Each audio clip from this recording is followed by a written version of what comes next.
સમાચારોમાં આપની સાથે હું છું પ્રિયંકા। કોરોનાની સ્થિતિની સમીક્ષા કરવા માટે સીએમ આજે પાટણની મુલાકાત લેશે। અધિકારીઓ સાથે સીએમ બેઠક કરશે, જેમાં કોર કમિટીના સભ્યો પણ હાજર રહેશે। પાટણ કલેક્ટર કચેરીએ બેઠક યોજાવાની છે।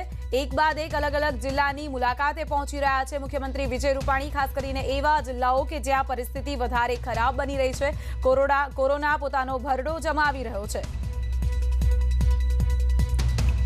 संवाददाता अशरफ जोड़ाई गया है अमरी साथे। अशरफ, आज मुख्यमंत्री विजय रूपाणी पाटणनी मुलाकाते छे, कई रीते बैठक करवामां आवशे? बैठकमां कोण कोण हाजर रहेशे? जी प्रियंका, पाटण जिल्ला में छेल्ला दिवसोथी सतत वधता कोरोना संक्रमण ने लईने आज सीएम रूपाणी पाटणनी मुलाकाते छे। ज्यारे पाटण जिल्ला में छेल्ला 6 दिवसथी कोरोना पॉजिटिव दर्दीओनी संख्यानो मोटा आंकड़ामां वधारो थई रह्यो छे। सतत 5 दिवसथी 100 ने पार केसो आवी रह्या छे। त्यारे मुख्यप्रधान विजय रूपाणी आज 11 वागे जिला कलेक्टर ऑफिस आरोग्य अधिकारी, जिला कलेक्टर तेमज एसपी सहित तेमज सामाजिक आगेवानो साथे बैठक करशे। सीएम रूपाणी बैठक में कोरोना संक्रमण अटकाववा आगेवानो अने अधिकारी साथे चर्चा करीने कोरोनानो ताग मेळवशे। तो बीजी बाजु जिल्ला में वधता कोरोना दर्दीओनी सारवार माटे उपलब्ध सुविधा और जरूरी दवाओना स्टॉकनी पण करशे चर्चा। जी प्रियंका। जी अशरफ, आभार आपनो तमाम जानकारी माटे। तो आज कोरोनानी स्थितिनी समीक्षा करवा माटे मुख्यमंत्री विजय रूपाणी पाटणनी मुलाकाते पहोंच्या छे, त्यारे तेओ बैठक करीने स्थितिनी समीक्षा करशे।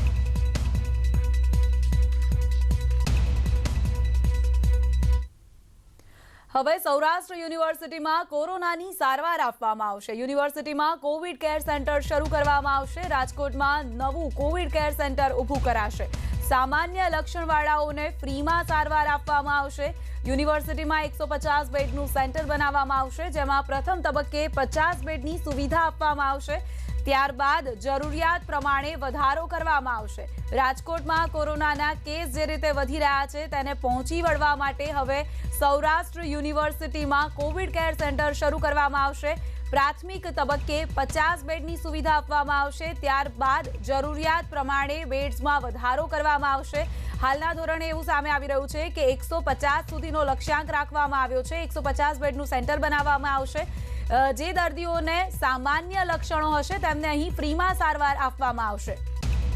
સંવાદદાતા હરીન માત્રાવાડિયા જોડાઈ ગયા છે વધુ જાણકારી સાથે। હરીન, સૌરાષ્ટ્ર યુનિવર્સિટીમાં હવે કોવિડ કેર સેન્ટર બનાવવામાં આવશે, કઈ રીતે દર્દીઓને સારવાર આપવામાં આવશે, કેટલી સુવિધા ઉપલબ્ધ કરાવવામાં આવશે, વિસ્તારથી જણાવશો? બિલકુલ, સૌરાષ્ટ્ર યુનિવર્સિટી ખાતે આજે કોવિડ કેર સેન્ટરની શરૂઆત થઈ છે। કોરોનાના સામાન્ય લક્ષણો ધરાવતા દર્દીઓને નિઃશુલ્ક સારવાર છે તે આપવામાં આવશે। સૌરાષ્ટ્ર યુનિવર્સિટીમાં 150 બેડનું કોવિડ કેર સેન્ટર છે તે ઊભું કરી દેવામાં આવ્યું છે। પ્રથમ તબક્કે 50 બેડની અને ત્યારબાદ જરૂરિયાત પડશે તે રીતે બેડ છે તેમાં વધારો કરવામાં આવશે। તમામ સુવિધાઓ છે તે પણ અહીં લોકોને, જે દર્દીઓ છે તેને આપવામાં આવશે અને તેનું આજે ઓપનિંગ કરવામાં આવ્યું છે। જી બિલકુલ હરીન, આભાર આપનો અમારી સાથે જોડાવા માટે અને આ તમામ જાણકારી માટે। તો યુનિવર્સિટીમાં હવે સામાન્ય લક્ષણવાળાઓને ફ્રીમાં સારવાર અપાશે। અમદાવાદમાં કોરોનાનો કહેર સતત વધી રહ્યો છે। સ્મશાન ગૃહોમાં કરુણ દ્રશ્યો જોવા મળ્યા। વાડજ સ્મશાન ગૃહમાં મૃતદેહો આવી રહ્યા છે। એક સાથે 8 મૃતદેહોના અંતિમ સંસ્કાર થયા। તો જગ્યા ન હોવાને કારણે 3 મૃતદેહોને વેઇટિંગમાં રાખવામાં આવ્યા। એક બાદ એક કોરોનાના કેસમાં વધારો થઈ રહ્યો છે। ગંભીર પરિસ્થિતિવાળા દર્દીઓ વધી રહ્યા છે, તો સાથે સાથે મૃત્યુ આંકમાં પણ વધારો થઈ રહ્યો છે અને આ હકીકત દર્શાવી રહ્યા છે સ્મશાન ગૃહના દ્રશ્યો। વાડજમાં સ્મશાન ગૃહમાં એક સાથે 8 મૃતદેહોના અંતિમ સંસ્કાર કરવામાં આવ્યા અને 3 મૃતદેહો વેઇટિંગમાં હતા, જેના પરથી અંદાજો લગાવી શકાય છે કે કેટલી ગંભીર પરિસ્થિતિમાં આવીને ઊભા રહી ગયા છીએ આપણે। સ્મશાન ગૃહો અત્યારે મૃતદેહોથી ઉભરાઈ રહ્યા છે, તો અંતિમ ક્રિયા માટે પણ અત્યારે લાઈનો લગાવીને ઊભા છે મૃતકોના સ્વજનો। 3 મૃતદેહો વેઇટિંગમાં હતા, જ્યારે સ્મશાન ગૃહની અંદર 8 મૃતદેહોની એક સાથે અંતિમ ક્રિયા કરવામાં આવી રહી હતી। કોરોનાની પરિસ્થિતિ કેટલી હદે ગંભીર છે તે આ દ્રશ્યો જ કહી રહ્યા છે। આ દ્રશ્યો જ આપણે સૌને સમજાવવા માટે કાફી છે કે નિયમોનું પાલન કરવું કેટલું આવશ્યક બની ગયું છે અત્યારે।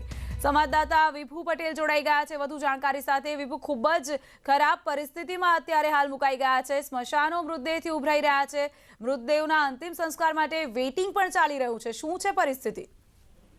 પ્રિયંકા, પરિસ્થિતિ તો રોજે રોજ ખૂબ ખરાબ થતી જાય છે. કોરોનાનો કહેર છે તે વધતો જાય છે. શહેરમાં સંક્રમણ છે તે વધી રહ્યું છે. રોજે રોજ જે આંકડાઓ આવી રહ્યા છે તે ચોંકાવનારા જરૂર છે. હોસ્પિટલોમાં પણ વેઇટિંગ છે, જ્યારે સ્મશાન ગૃહમાં પણ વેઇટિંગ ચાલી રહ્યા છે. મૃતદેહોના જ્યારે અંતિમ સંસ્કાર કરવાના હોય છે ત્યારે પણ વેઇટિંગ ચાલી રહ્યું છે. અમારી નજર સામે અમે જોઈને આવ્યા છીએ કે વાડા સ્મશાન ગૃહ છે ત્યાં 8 મૃતદેહના તો અંતિમ સંસ્કાર ચાલી રહ્યા હતા. 3 થી વધારે મૃતદેહો છે તે વેઇટિંગમાં, તેમનું વેઇટિંગ ચાલતું હતું, એટલે કે અંતિમ સંસ્કાર કરવા જવા માટે પણ વેઇટિંગ હોય છે. ત્યારે હવે આ કપરી પરિસ્થિતિ છે, ત્યારે આ જે દ્રશ્યો છે તે દ્રશ્યો જોઈને પણ લોકોએ સમજવું પડશે કે હવે કેટલું કોરોનાનું સંક્રમણ છે તે વધી રહ્યું છે. જોકે વાડજ સ્મશાન ગૃહ છે તેમાં કોવિડના દર્દીઓ સાથે સાથે અન્ય બીમારીથી પીડાતા દર્દીઓના પણ મૃતદેહ છે તે આવી રહ્યા છે. અને જે હિન્દુ સંસ્કૃતિ પ્રમાણે છે મૃતદેહોના અંતિમ સંસ્કાર કરાતા હોય છે, એટલે એક મૃતદેહના કમસે કમ 3 કલાક જેટલો સમય છે તે અંતિમ સંસ્કારમાં જતો હોય છે. અને તેના કારણે જે 8 મૃતદેહો છે તેના અંતિમ સંસ્કાર ચાલી રહ્યા હતા અને બાકીની જે મૃતદેહો આવી રહ્યા હતા તેનું વેઇટિંગ ચાલશે. જી વિભુ, આભાર આપનો આ તમામ જાણકારી માટે.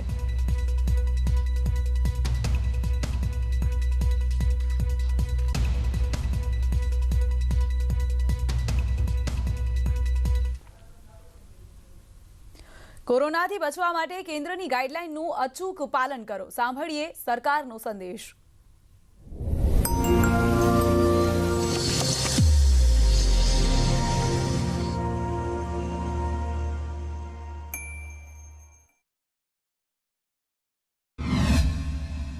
વાત એવી હતી કે આપણે બધા ભેગા થઈ અને આ યુદ્ધ સામે લડવાનું છે.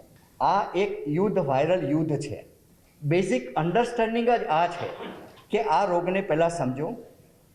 તમે પેલું SMS મેં એવરી ટાઈમ કહ્યું છે કે સોશિયલ ડિસ્ટન્સિંગ, માસ્ક અને સેનિટાઇઝેશન આ ઘરે ઘરે આજની તારીખમાં પણ એટલું જ નગ્ન સત્ય છે. 100% પ્રિવેન્શન જો આ વાયરસથી જોતો હોય, બિકોઝ 2 વસ્તુથી આપણી હર્ડ ઇમ્યુનિટી આવશે. આની સાથે આપણે ટેવાતા જઈશું અને 70% કરતાં પોપ્યુલેશન વધારે કવર થશે તો એ હર્ડ ઇમ્યુનિટી આવશે. અને બીજું vaccination is a second our goal. અને અર્લીએસ્ટ પોસિબલ જો પોપ્યુલેશન અને વલ્નરેબલ પોપ્યુલેશન છે 60 યર્સની પ્લસ, અત્યારે હવે 45 અને 59ની વચ્ચે જેટલા લોકો, અને આની માસ મુવમેન્ટ ચલાવવી પડશે. આપણે બધા ભેગા થઈને યંગસ્ટર્સ, મેં વચ્ચે બી હમણાં કોઈ મીડિયા સાથે વાત કરી ત્યારે બોલ્યો હતો કે ગામે ગામે committee, it is not only task force committee or something. Why not every district is having the committee, why not every taluka or ગામની અંદર યંગસ્ટરને 25-50ને ઊભા કરો કે ભાઈ મારા ગામમાં કોવિડ ના આવવો જોઈએ. તો what is the way is a simple mask. અને આપણું જે વલ્નરેબલ પોપ્યુલેશન છે, જેને અવેલેબિલિટી છે વેક્સિનની, એની અર્લીએસ્ટ પોપ્યુલેશનને વેક્સિનેશન થવું પડશે. અને જેટલું વેક્સિન, બિકોઝ એવું નથી કે અત્યારે હાલ નંબર ઓફ વેરિયન્ટલ વાયરસ આવી રહ્યા છે. અત્યારે જે આપણે ફેસ કરી રહ્યા છે it is a UK variant. આપણે બી ઘણા બધાને સાંભળ્યું છે કે એક વ્યક્તિને વાયરસ ઘરમાં આવ્યું એટલે તરત જ ઘરના 5, 10, 15 જે કોન્ટેક્ટમાં આવે છે બધાને વાયરલ આવી જાય છે. પણ જે સમજાવવામાં આવ્યું કે વેક્સિનનો ઇવન એક ડોઝ બી ગયો હશે તો ડેફિનેટલી એટલીસ્ટ મોર દેન 50% પ્રોટેક્શન આપણને મળી જાય છે. વેક્સિનનો બીજો ડોઝ, અને હવે ફોર્ચ્યુનેટલી ગવર્મેન્ટે ડિલે પણ કર્યો કે જેટલું ડિલે વેક્સિનેશન થાય છે 6 or 8 weeks or the 12 weeks, તો એટલીસ્ટ એની પ્રોટેક્શન અને એન્ટીબોડી કેપેસિટી વધે છે. અને પર્સન્ટેજ વાઇઝ ઇવન 80, 90, 95% સુધીનું પ્રોટેક્શન વેક્સિનેશનથી મળે છે. અત્યારે મેં મારા અંદરના ભાગમાં ક્લિનિકમાં આવતા પહેલાં કમ્પલસરી પૂછેલું છે કે ભાઈ તમે વેક્સિન લઈને આવ્યા છો?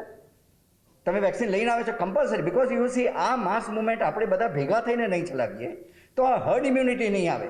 અને આ વાયરસ ક્યારેય એમને જવાનો નથી. આપણે બધાએ સાથે લડીને આને વાયરસને મારવાનો છે. અને એનો રસ્તો ફરીથી SMS, સોશિયલ ડિસ્ટન્સિંગ, માસ્ક અને સેનિટાઇઝેશન, અને બીજો રહ્યું એ વેક્સિનેશન. અને વેક્સિનેશન જે ગવર્મેન્ટ PM સાહેબે ડિક્લેર કરેલું છે કે આપણે બધા ભેગા થઈ અને આને માસ મુવમેન્ટ તરીકે બતાવવી પડશે. ઇટ ઇઝ અ વોર, અને વોરની જ્યારે બી વોર આવ્યું હોય ત્યારે આપણે બધા ભેગા થઈ અને ફાઇટ કરીશું તો આપણે આને જીતી શકીશું. અત્યારે મારા ત્યાં ક્યુ લાગી ગઈ છે કે ભાઈ મને રેમડેસિવિર આપો. It is not that something કે તમે મિરેકલ મેડિસિન છે તો તમે આપ્યું એટલે બચી ગયા ને જતા રહ્યા. Something myth is going on even for the even vaccine also. Myth એટલું બધું છે કે કોઈને કંઈક નાના નામની આડઅસર થઈ તો મને થઈ છે, જોજો હા, નહીં મુકાવતા. પેપરની અંદર એક ન્યૂઝ આવે કે એકને આવું થયું છે એટલે બધાને થયું. નો, વી આર ફેસિંગ કે જો એટલીસ્ટ આપણે બધા કન્વિન્સ થઈ અને માસ મુવમેન્ટ સાથે આ હર્ડ ઇમ્યુનિટી વેક્સિનેશન સાથે મેળવીશું તો હું માનું છું ત્યાં સુધી આપણે આ વોરને અર્લીએસ્ટ પોસિબલ જીતી શકીશું. 45 વર્ષથી વધુ વયની દરેક વ્યક્તિ અચૂક વેક્સિન લે એ અનિવાર્ય છે. दवाई भी और कड़ाई भी. मास्क पहनिए, हाथ ने स्वच्छ રાખીએ, સોશિયલ ડિસ્ટન્સિંગનું ચુસ્ત પાલન કરીએ અને કોરોનાને ફરી હરાવીએ.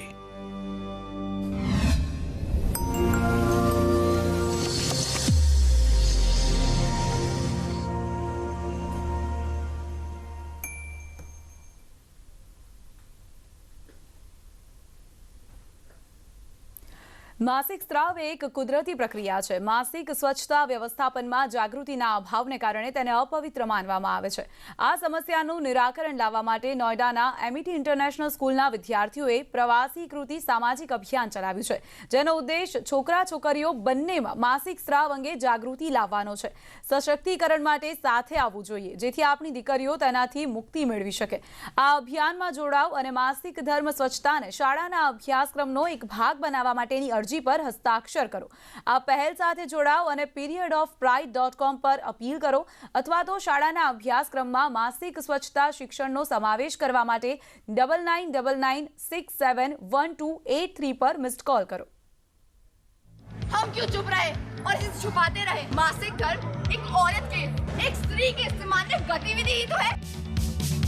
We are Team Pravakriti and menstruation matters. Every other problem is acknowledged by society as a problem, and society makes an effort to work towards it. However, when we talk about menstruation, its very existence is not acknowledged by society. What are mere statistics and numbers for us are affecting women's life in a very, very real way every day. So we started Pravakriti in an effort that no other girl from our generation will have to suffer any medical problems that might stem from the ignorance that comes from the taboos. Being a boy, I was bullied and teased a lot during the start of this initiative, and I knew that was the problem that had to change. Once we went through with the initiative, once we conducted a variety of activities with different classes, a lot of boys showed up for volunteering, and the boys who were actually teasing me before, they actually signed up to be the head volunteers for Pravakriti. One way we connected with the youth was through video games, but it's an educational experience because you're being rewarded with information. So in the game, you kill, a certain number of crab monsters, and you're rewarded with a hot water bottle. The school, of course, they gave us a platform. They allowed us to conduct activities with the students, and they allowed us to conduct activities with students as young as 4th graders. I think that I am really, really proud to be one of the founding members of the Pravakriti, and especially being a boy. When people saw that even a boy was talking about this so freely, they became more and more motivated, and even they understood that this was not a topic to be ashamed of, and anyone could talk about this freely.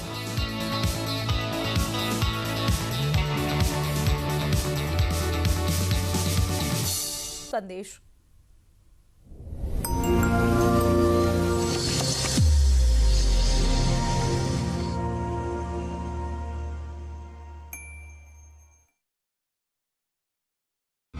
Already પ્રિવેન્શનની ઘણી બધી વાત કહી છે અને આખા વર્ષથી જાણે એક આખો ક્લાસ ચાલી રહ્યો છે, એટલે બહુ કહેવાનું નથી. SMS તો છે જ, સોશિયલ ડિસ્ટન્સિંગ પણ એ ભૂલાઈ ગયું છે. પહેલાં જે કુંડાળા દેખાતા હતા દુકાનોની બહાર ને ગેધરિંગની લાઈનોમાં, એ બધા નીકળી ગયા છે. ગઈકાલના જ ફોટા જોયા, રેમડેસિવિર લેવા લોકો ભીડ કરી રહ્યા છે. એટલે એ જે મેઇન છે સોશિયલ ડિસ્ટન્સિંગ અને ભીડ નહીં કરવી, બીજું એ ખાસ અગત્યનું છે. નો ગેધરિંગ, પબ્લિક ગેધરિંગ ન કરવું. ઘરની બહાર તમામ સ્થળે માસ્ક પહેરવું ફરજિયાત છે. સાબુ અને પાણી કે સેનિટાઈઝર વડે હાથને વારંવાર સાફ કરો અને યાદ રાખો, એકબીજાથી 2 ગજની દૂરી ખૂબ જરૂરી.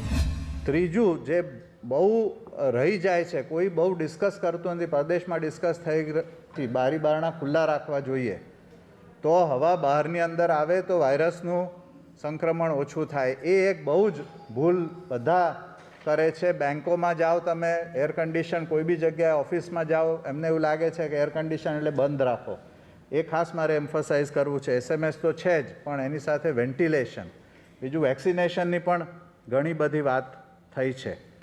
એક વધારાનું જે છે જ બધાને ખબર છે પણ ભૂલાઈ ગયું છે કે અવોઇડ નોન એસેન્શિયલ ટ્રાવેલ. તમારે ઘરની બહાર જવું જ નહીં. હમણાં જે સેકન્ડ વેવ આવી છે, જેટલા ઝડપથી આવી છે અને જેટલી ઝડપથી ફેલાઈ રહી છે, પહેલાં વેવ કરતાં 3 ગણી, પહેલી વેવ કરતાં 3 ગણી ઝડપથી છે. એટલે ખાસ ફક્ત વલ્નરેબલ કમ્યુનિટી અથવા 60થી ઉપર કોમોર્બિડ નહીં, પણ યંગ માણસોએ બી નહીં જવું બને તેટલું. જવું તો મેં પોતે ચાલુ કર્યું છે ડબલ માસ્ક, કારણ કે આપણે ડબલ કહીએ એટલે લોકો એક પહેરતા થાય, એક કહીએ એટલે નાકની નીચે અડધો પહેરતા થાય. એટલે ડબલ માસ્ક તમારા પ્રોટેક્શન માટે, કારણ કે માસ્કના 2 કામ છે. એક તો તમે ખાંસી કરો તો બીજાને ઇન્ફેક્શન ના લાગે, ને બીજું બીજા લોકો જે વાયરસીસ ફેલાવે એ તમારા શરીરમાં ના જાય. તમારો લૂઝ માસ્ક હોય, નીચે હોય, તો એ તો તમને પ્રોટેક્શન નહીં મળે. એટલે માસ્ક બરાબર પહેરો, કઈ રીતે પહેરવો એ ખાસ અગત્યનું છે. ઘરે મેનેજમેન્ટ મોટા ભાગના, અને અમારી કમિટીએ જે બધી મિટિંગો કરી એમાંથી ઘરે મેનેજમેન્ટના જે પ્રોટોકોલ કર્યા છે એ પ્રોટોકોલ પ્રમાણે જો ઘરે મેનેજમેન્ટ થાય તો ઘણા બધા લોકોને હોસ્પિટલ જવાની જરૂર ન પડે. કોસ્ટ પણ ઘણી બધી ઓછી થાય છે, કારણ કે હોસ્પિટલ અને ઘરની કોસ્ટની વચ્ચે 10-20 ગણો ફરક પડે છે. અને છેલ્લે આપણે બધાએ મળીને કામ કરવાનું છે. એટલે એ ઘણું બધું થયું છે, આગળ હજુ વધારે એ કરવું પડશે, તો આ સેકન્ડ વેવ આપણે બહુ સારી રીતે એને ડીલ કરી શકીશું. કોરોના સામે જંગમાં વેક્સિન અમોઘ શસ્ત્ર છે જે વિજય અપાવશે. 45 વર્ષથી વધુ વયની દરેક વ્યક્તિ અચૂક વેક્સિન લે એ અનિવાર્ય છે. આ એપ્રિલને રસીકરણ માસ બનાવીએ. આપણે વેક્સિન લઈએ અને સ્વજનોને લેવડાવીએ. दवाई भी और कड़ाई भी. मास्क पहनिए, हाथने स्वच्छ રાખીએ, સોશિયલ ડિસ્ટન્સિંગનું ચુસ્ત પાલન કરીએ અને કોરોનાને ફરી હરાવીએ.